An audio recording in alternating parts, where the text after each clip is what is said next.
Mayor Braun. Ask the members to turn on. So I'm going to call this meeting of April 21st, 22 to order. And the first order of business is an adoption of minutes. Can I have somebody move the minutes? I'll move to adopt them. Thank you, Zane. Seconded by Don. Any errors or omissions? Seeing none, I'll call the question. All in favor? Thank you. And our report for the day. All right. Robert, you going to Yeah, introduce it? I'll introduce it. I'll make sure I use my outside voice here so everyone can hear. Good morning, Chair and Committee. I would like to provide a short introduction to the Sumas Prairie flood mitigation options, which will be presented today to begin engagement to prepare for future Nooksack River overflow events. No decisions are being asked for today other than to follow the next steps of engagement with the community. Last year's extreme weather event was one of the largest rainfalls that we've experienced in the past 100 years and sent approximately 29 million cubic meters of water northward into the Sumas Prairie area. In Abbotsford, our rainfall data estimates the event to be at least a 1 in 100 year rainfall event. Once this flood water reaches the border, it must be conveyed across Sumas Prairie to the flood boxes located near the Barrowtown pump station and eventually to the Vedder and the Fraser rivers. The flood event devastated residences, businesses, impacted agricultural lands, including the loss of livestock and poultry, and impacted the environment. The options being presented today are a distillation of various studies over the past 2 to 3 decades and takes into account climate change, sea level rise, and recalibrated flood elevations to the provincial standards.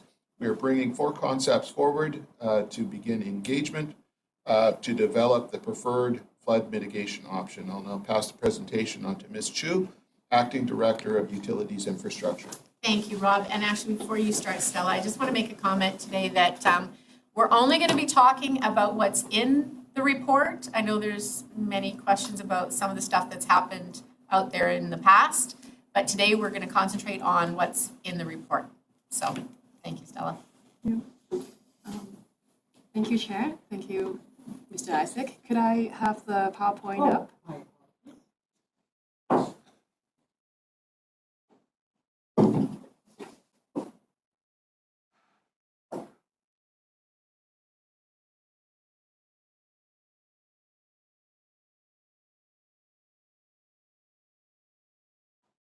Thank you, Carla. Good morning, committee members. I'm here to give an overview of the options for Sumas Prairie flood protection. Here's the agenda I'm going to follow in this presentation. And here's the purpose of this report. The picture on the top left is the Barrowtown flood boxes with Sumas Mountain in the background. And the bottom picture is the Sumas River Dyke, where the main breach occurred in November 2021, which has now been repaired on a temporary basis. Here's some context of the system. The Sumas Prairie, as shown in the orange area, comprises of Sumas Prairie West and the lake bottom. And the lake bottom is the hashed area in the middle. The pink color represents higher terrain, which drains to the Sumas Prairie. And the system consists of 2 sets of dikes.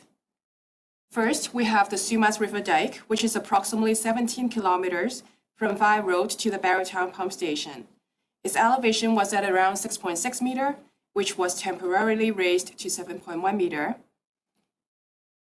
And we also have the Vedder Dyke, which is approximately 4.5 kilometers from the Barrowtown pump station to the border of Abbotsford and Chilliwack. The elevation is 11 meters right now, and in the future, it should be raised by about 1 meter to account for sea level rise and climate change. The system also consists of Barrowtown pump station and the flood boxes, which is shown in the picture to the right. And we have 4 pumps in the Barrowtown pump station, which at high speed can pump about 32 cubic meters per second, and 4 flood boxes at the dam, which can convey a flow of 220 cubic meters per second at a differential of 30 centimeters, which is about 7 times the pump station can pump when all the pumps are on at high speed. The Sumas River with the yellow arrows and the Sumas Canal with the purple arrows are two separate systems. So the two dikes, together with the Barrowtown pump station and the flood boxes, protects the farmland, homes, Highway 1, and other public and private utilities in the Sumas Lake bottom area from the flood risk from Fraser River freshet as well as Nooksack River overflow.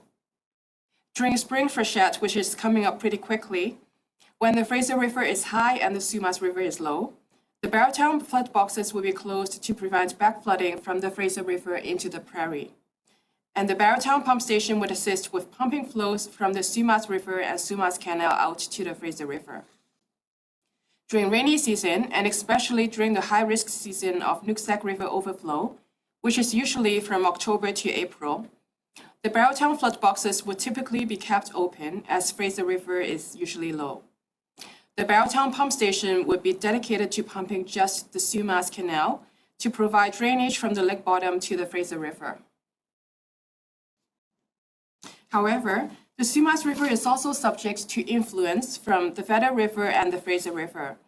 And so when these downstream rivers are higher, then the flood boxes would remain closed, such as the situation we experienced during the extreme event in November of last year, when we had both the Nooksack overflow and high Vedder River and high Fraser River level happening at the same time. This would cause the flow from Sumas River to back up, which is further explained in the next few slides.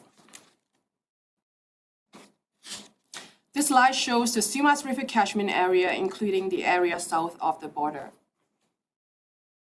The catchment area of the United States is about twice the catchment area in Canada in the Sumas Prairie West that is outside of the lake bottom.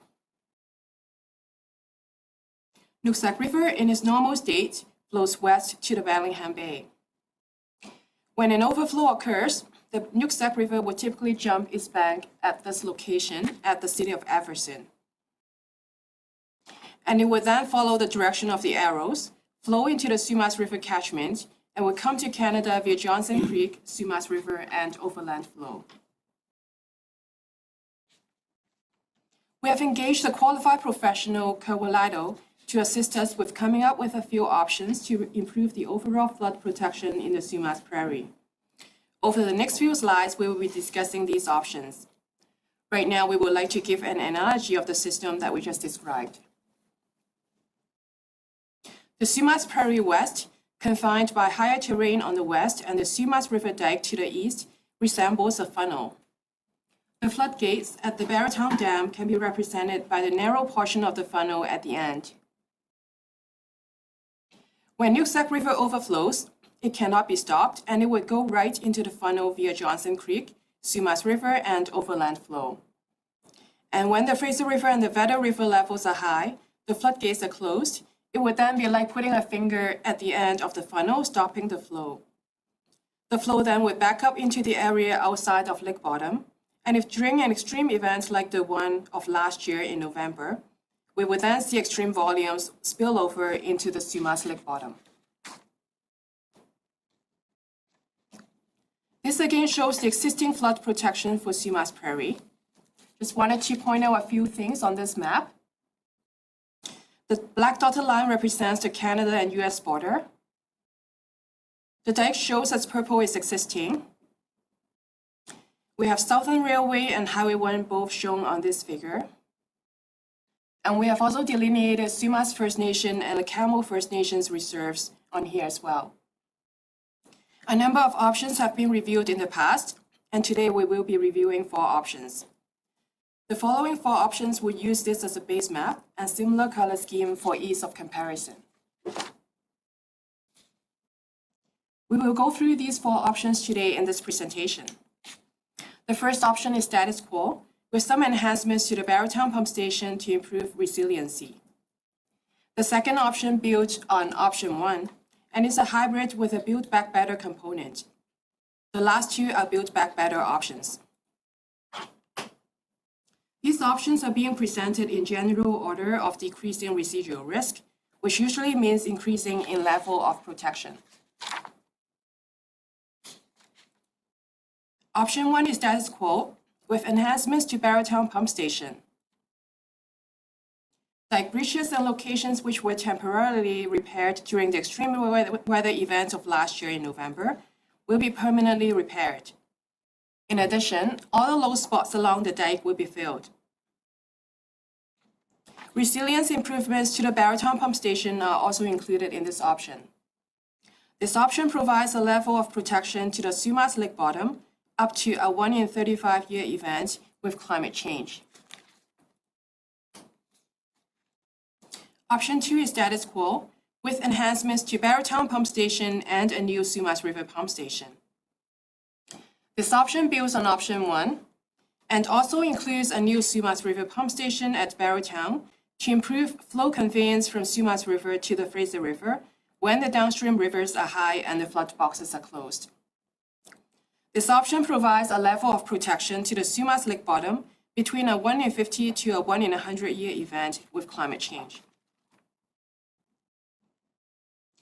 Before we move to the next two options, we would like to take a bit of time to provide some context for Build Back Better.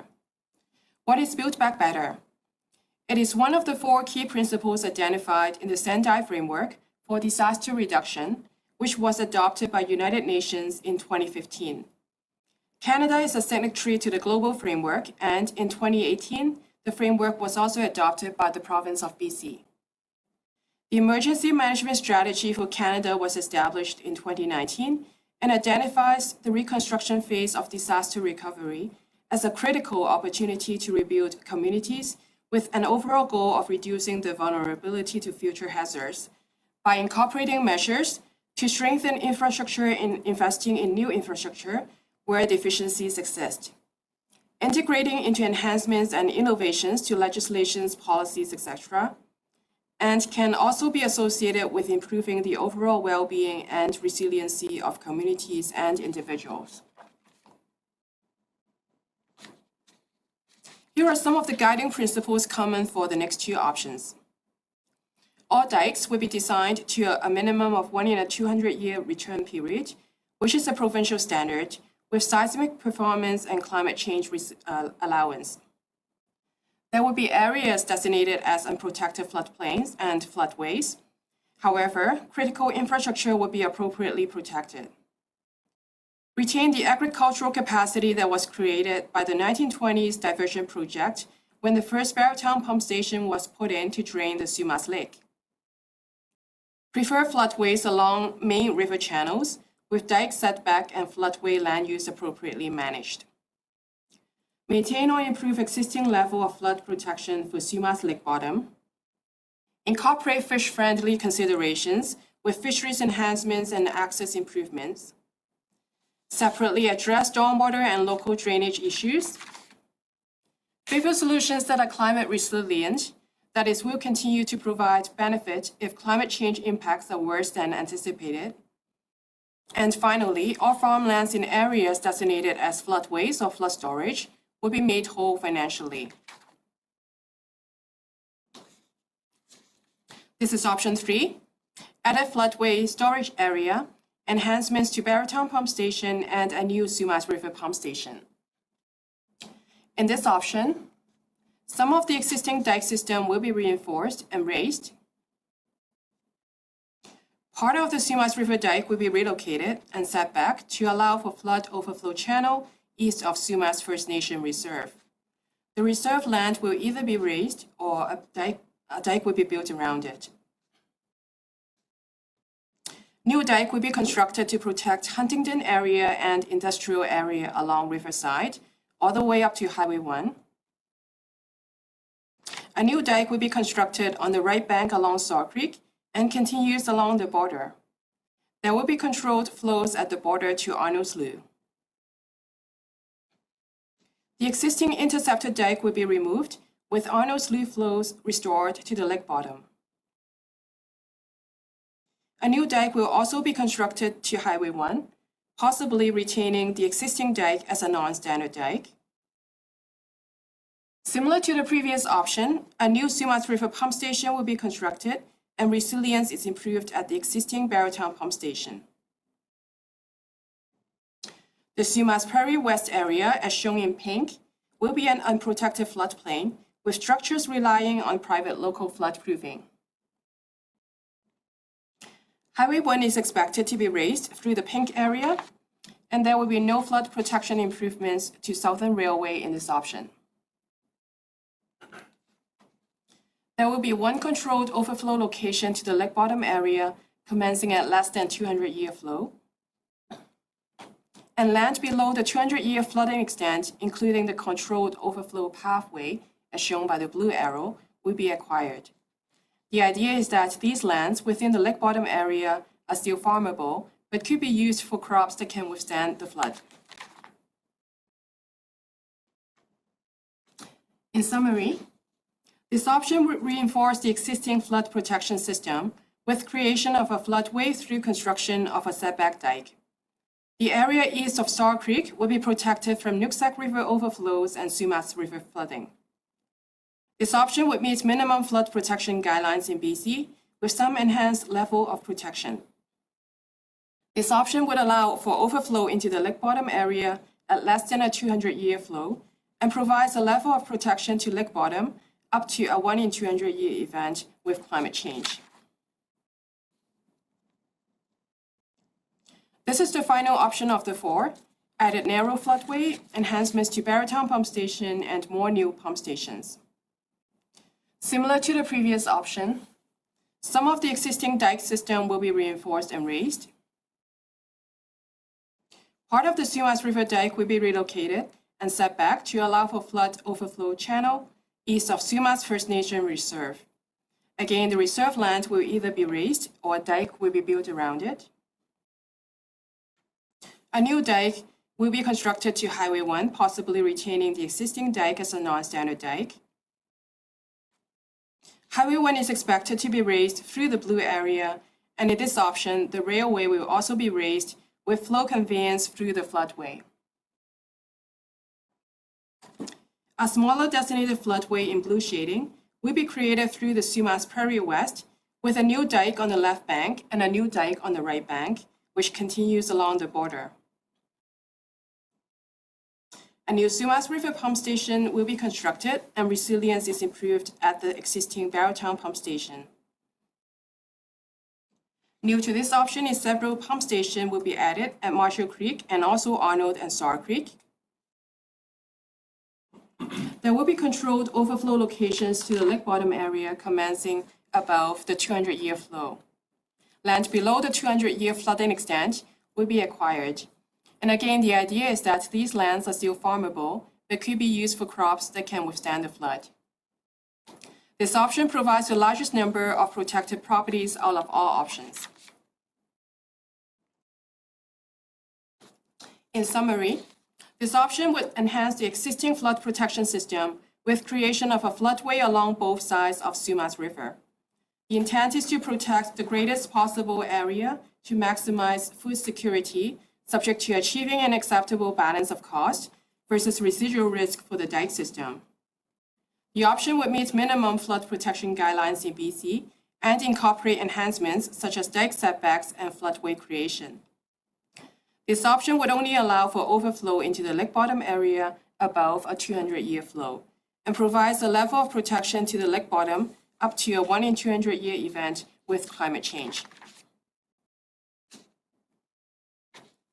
There are a few additional options which were looked at, but are considered outside of our control because they are within other jurisdictions. First of all, implementing works south of the border, such as constructing new levees along Nooksack River at Abbotsford, reinforcing downstream levees along Nooksack River, and implementing sediment management program in the United States. A full border dike along US-Canada border, which would be approximately 6 to 9 meters high, and essentially would worsen flooding at the cities of Sumas and Abbotsford. Drilling a tunnel through the Sumas Mountain to convey the flow directly from the Sumas River out to the Fraser River, which is under the jurisdiction of an unorganized territory. And upgrading the Vetter Dike within the city of Chilliwack. This slide summarizes the preliminary costing for the four options. For Nooksack, Sumas Prairie Protection and Resiliency, options 1 and 2 range between $100 to $800 million. Options 3 and 4 are generally in the range of $2 to $2.3 billion. We have also included Claiborne Village resiliency at a cost estimate of $32 million and a new water source resiliency at a cost estimate of $77 million to all of the options. Mesquite Dyke resiliency at a cost estimate of $388 million is included in options 2 to 4. The cost estimates include rough allowances for professional fees, land tenure, and a contingency allowance.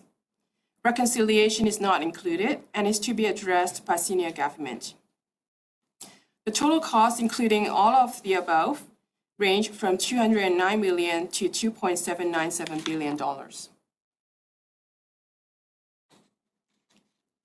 We have identified a number of different groups which would be impacted or have an interest in these options. These include First Nations, including Sumas, Lekamu, and Mesquite, senior governments, including the province and the federal governments, the public, Washington State, including Whatcom County, City of Jefferson, and City of Sumas, City of Chilliwack, and also the Fraser Valley Regional District. Engagement is moving forward, and we are engaging with all city council committees in their meetings in April. In addition, all residents are encouraged to visit the Let's Talk Abbotsford to provide their feedback and sign up for engagement opportunities. With that, it is recommended that this report be received for information. Thank you very much, Stella. Do we have any questions or comments regarding this report? Any questions for Stella? Does it make sense? Yes, Mr. Campbell. Thank you, Zane. Sorry about the microphone. What is the feeling at the federal and provincial government as far as financing? Because obviously, option 4 seems to be the best choice. Less impact, but obviously $3 billion isn't a city. We're not going to write a check for $3 billion out of the city. And did that cost also include the purchase of the properties? As you said, you were saying that we would be purchasing properties that were affected as the floodplain and the flood dump, et cetera, goes. But so number one, is the federal provincial government even speaking about financing on this? And number two is the cost of buying the land included in this as well? That's a great question. We've had discussions initially with, and Mayor has had discussions with the province and federal government about this. We've made it clear to senior levels of government that this is too big of a project for any of the options to proceed without senior levels of government funding on this. And so we're moving forward with the engagement, and the next process would be then finalizing an option, costing that out, and then moving it forward for funding. And as far as your question with regards to is the cost of purchasing land included in the cost estimates, and it is. Thank you. Is there even an indication that they go, oh yes, we identify this as a problem? Because I've been through a number of these dike enhancement reports throughout the decades, and blessed to be part of that because I've enjoyed that. But the action and the financing has been less than stellar. So that's why I'm saying, is this the time? Is this the moment where they're going, okay, we get it. We're finally going to keep the report on the desk, not on the shelf? Any indication? Through the chair, it's a good question. I mean, we're moving through this very quickly in order to get action as quick as we can on this. And, we are moving at lightning speed in order to finalize the options and put our ask forward.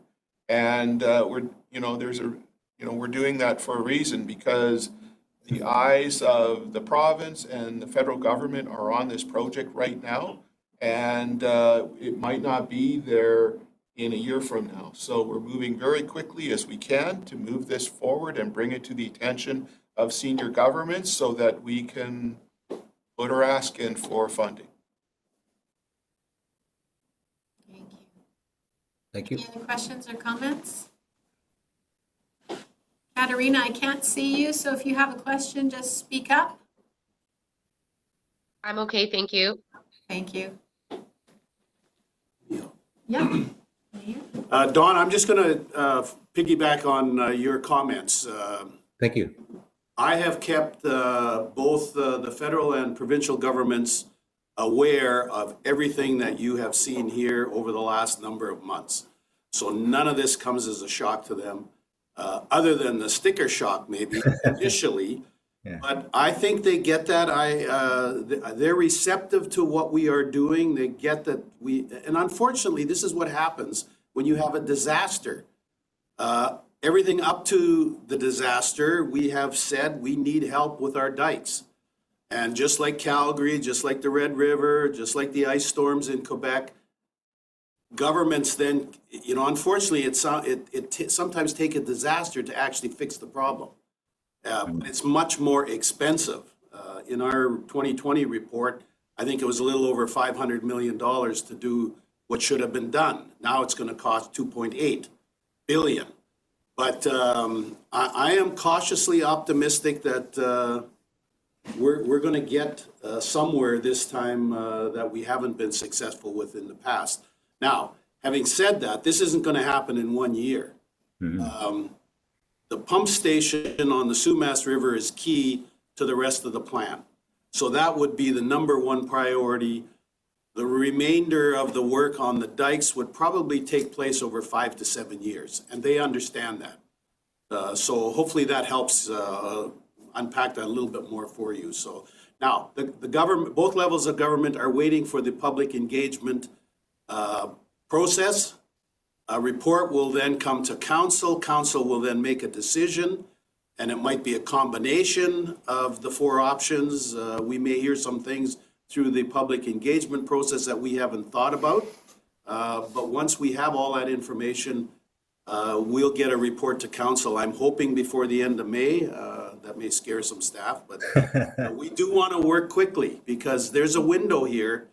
And if we aren't careful and this takes a year or 2, something else will take the oxygen out of the room and we'll be right back to where we were after the 1990 flood. So hopefully that helps you. Thank you. Very, very good. Yes, Craig. Just comments mainly, not really a question. Obviously, the purpose here is to mitigate future disasters, but I really like the focus in your study here, in your presentation of, protecting Indigenous lands, the factor around transportation. This is a key transportation corridor that connects east to west coast. I think there's been lots said about that, and then the food security piece. So to the mayor's comments, I think keeping that in front of us will keep the heat on with respect to the province and the feds, and whatever we can do to help be your voice in that, let us know. Thank you. Any other comments or questions? When it comes to the borrowing of the funds, will there be any grants in this, or is going to be the full amount carried by the city?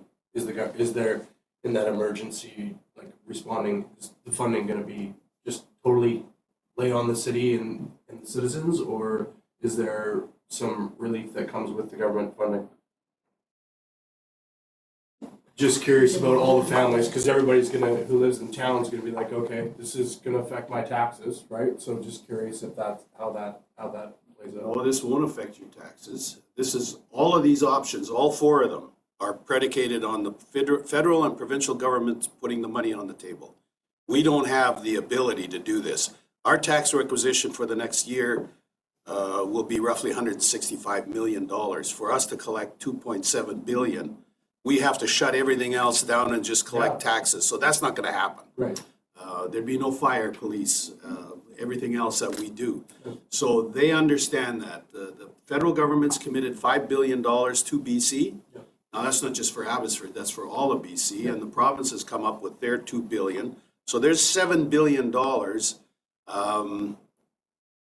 They know that there'll be a large amount of that money being allocated to Abbotsford because this, I'm told, it will be the largest disaster in terms of money in Canadian history. So we know we need $3 billion roughly. And I think that they have an appetite to take care of that Amazing. over 5 to 7 years. But we have to get through the public not get through it. The public engagement is important to us. Absolutely. Because the farmers are going to have something to say about this, and there'll be some conflicts out there, I think, too, of interest, because depending on which side of the dike you're on. So that was the stumbling block, from what I understand, after the 1990 flood. So, but yes, this is not being done through property taxes. Now, the provincial government will have to amend their legislation, because currently we have spent $40 million on flood response, roughly. These numbers are probably 2 weeks old. That's 100% covered by the province and the federal government. On the recovery side, we've gone through 60 million on top of the 40. That money is only, the province and the feds only cover 80% of that. 20% belongs to local government as per the current legislation that's on the books. The premier came out early and said that was a mistake. They're going to relook at that, because we need 100-cent dollars. Because for us, even to cover the 20% of the 60 is 12 million. Yeah.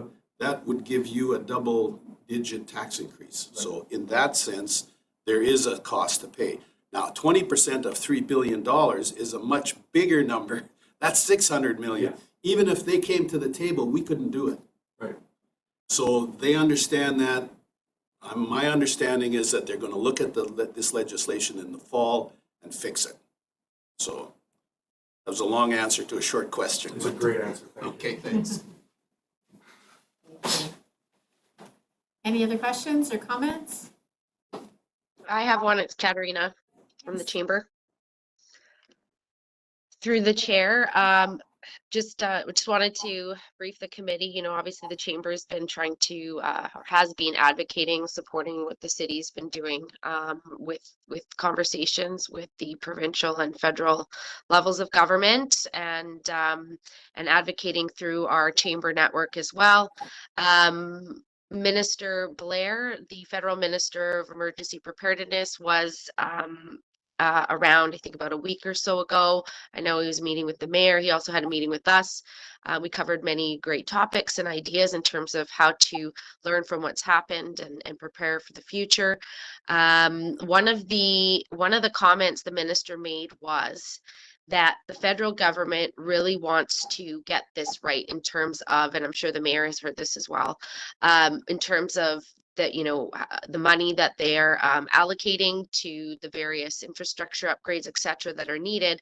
But there's a mapping exercise he mentioned that's going on federally around flood risk mitigation and analysis. And I was very curious about that, and how the municipal government is, and maybe provincial as well, is helping to feed that information to the feds in order to sort of expedite their decision making around it, because there seemed to be a sense of wanting to hold off and make sure that they're being as effective as possible before they commit the funds. So I'm not sure if the mayor is able to speak to that a little bit, but I thought that was an important piece of the puzzle before you know, the ask is sort of fulfilled.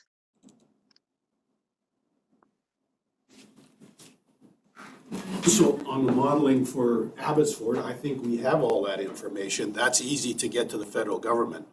I don't know, do they have that already? Through the chair, yes, they have that information for Abbotsford. Abbotsford is one of the communities that have invested in our dikes and have raised them to a 1 in 500 year elevation for the freshet along the Vedder and the Matsqui dikes. We know through our drainage master plan that those dikes need to be raised in the future to account for sea level rise and a rise in the river, as well as being upgraded for seismic. And the Sumas River dike specifically is protecting against the Nooksack River. And so it's at a lower elevation, and it was designed initially for a 1 in 35 to 1 in 50 year event.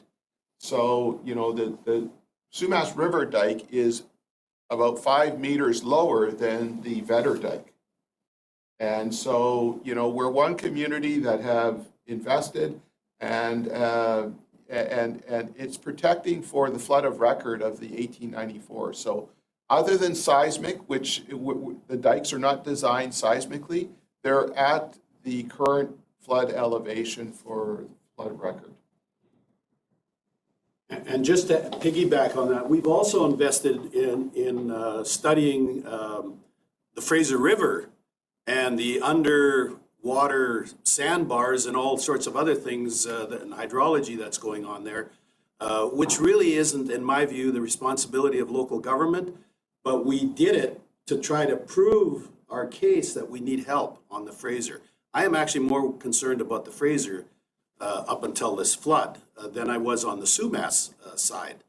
The other thing that the minister told me he's doing, Canada's also looking at a national flood insurance program that they're working on, but that's going to take 18 months before we get to hear anything about that. But in the meantime, I think we have all our ducks in a row, and we are marching forward, want the public's engagement and feedback now, get that report in front of the federal and provincial governments, and we have a plan. Unlike after the 1990 flood, there was no plan. There was studies and lots of meetings. We have enough meetings. We don't need any more, or enough studies. We don't need any more studies.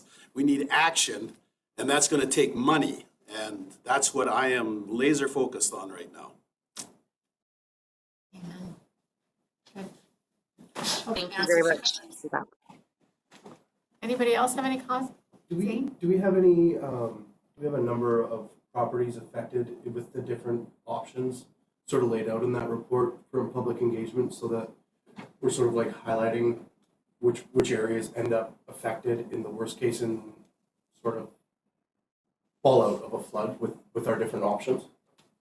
Through the chair, there are some very high-level preliminary numbers, but I would caution at this time that we are really these options are laid out for discussion purposes. So the lines on these figures, especially in option 3 and 4, they are sort of like just for discussion, and they're movable. If you move the line here, it could change the number so the number isn't that accurate for discussion right now. This is Lynn Atchison. I had a question as well about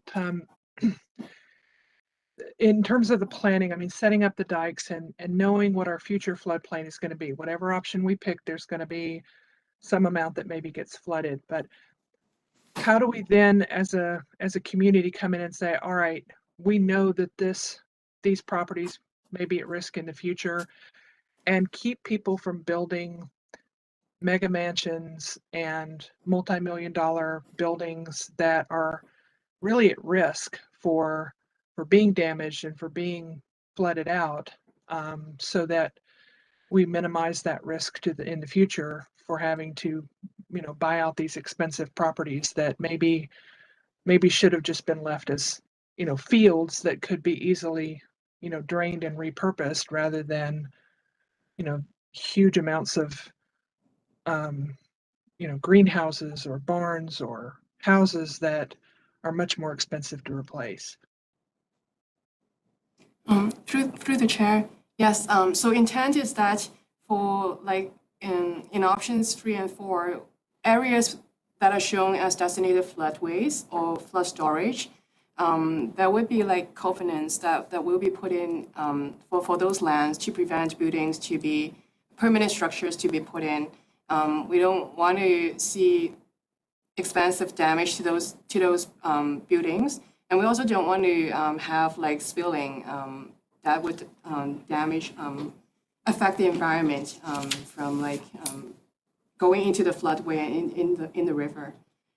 So those lands, the idea is that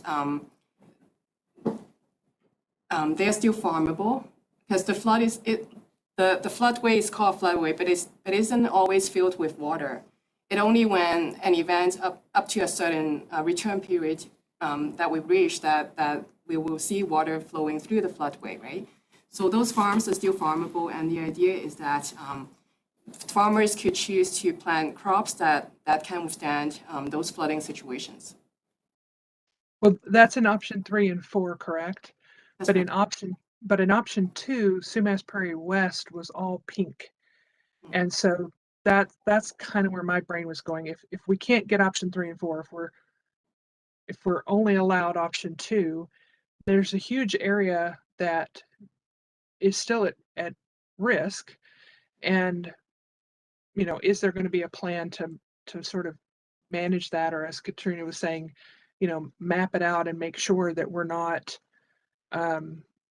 exacerbating the financial risk by, you know, again, allowing these sort of bigger operations to be put in there instead of being, you know, located in safer areas.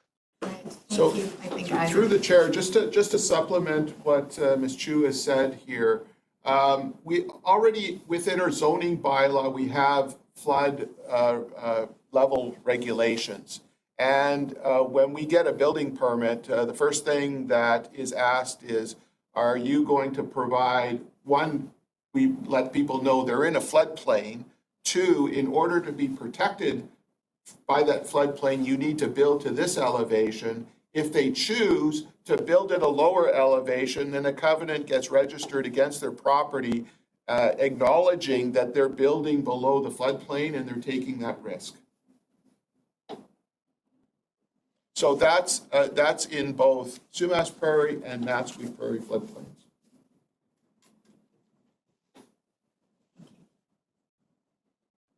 Okay. Any other questions or comments? No? Well, thank you, Stella. That's been a very informative speak today, and I know that we're looking forward to more comments. So if all of you want to go on to Let's Talk Abbotsford and sign up and be available or put more input into it, we would appreciate that. Tell people to get involved, and yeah. So I need a motion to receive this. I'll make it. Thank you, Lynn, and seconded by Craig. Thank you. Any other comments or questions before we call the question? Yes, Don. I think that we all just have to have a little bit of perspective to say this is such a giant program, and to see the work that the staff has put together, these 4 options this quickly, given COVID and staffing issues and all that kind of stuff, I think they need a little bit of applause as well, because to even be looking at these options in this level of detail already is quite remarkable. So good on the staff. Congratulations. Now it's the community's job to grab the ball and run with it, right? Yes, very true. Thank you, staff. And thank you, Don, for reminding us of that. So I'll call the question then. All in favor? Motion carries. Thank you very much. And there's no new business. There is a chance for a members roundtable if anybody has any comments they want to make about anything else that's going on in the community or anything that the team would be interested in. I don't see anything, so that leads us. Oh, Lynn? Sorry, I just wanted to put something out there for everybody. There's a pancake breakfast, I guess, on Saturday here in Sumas Prairie. If anyone's affected by the flooding or wants to come out, I think there's the pancake breakfast this Saturday. And then on the 30th, the Crossroads Hub is having a barbecue for, again, farmers and people that were affected by the flooding. But they're going to have to close their doors the end of April because of the chick season starting. So that'll be the last day for the Crossroads Hub, and that'll be on April 30th. Perfect, thank you. Awesome. And so that leads us to adjournment. Motion by Zane, seconded by Dawn. All in favor? Thank you, everyone, so much. Our next meeting is scheduled for Thursday, June 16th. And so please feel free to come in person. It's always nice to actually get to know people a little bit better, and we'll have the coffee on. And we look forward to seeing you then. Thank you. Thank you very much. Thank you, Stella. The charcuterie board announcement, eh? Sorry, no charcuterie board announcement.